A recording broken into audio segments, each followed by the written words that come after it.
Holidays-nale, adu namma GT Holidays da. GT Holidays, South India's #1 travel brand. You know you are special when you're with GT Holidays. Pallavaram அருகே தனியார் கல்லூரி மாணவர்களிடையே நடைபெற்ற கோஷ்டி மோதலில் மாணவர் ஒருவரின் சுண்டு விரல் துண்டாக்கிய சம்பவம் பரபரப்பை ஏற்படுத்தியுள்ளது.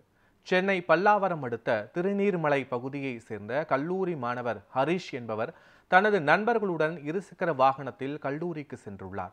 அப்போது 4 இருசக்கர வாகனத்தில் வந்த 8 பேர் ஹரிஷை மடக்கி சரமாரியாக வெட்டினர். இதில் ஹரிஷின் தலை, கை, கால் பகுதியில் வெட்டி காயங்களுடன் சுண்டு விரல் துண்டாகியுள்ளது. உடனடியாக மருத்துவமனையில் சேர்க்கப்பட்ட ஹரிஷ் அங்கு சிகிச்சை பெற்று வருகிறார். தப்பியோடிய நபர்களை போலீசார் தேடி வருகின்றனர்.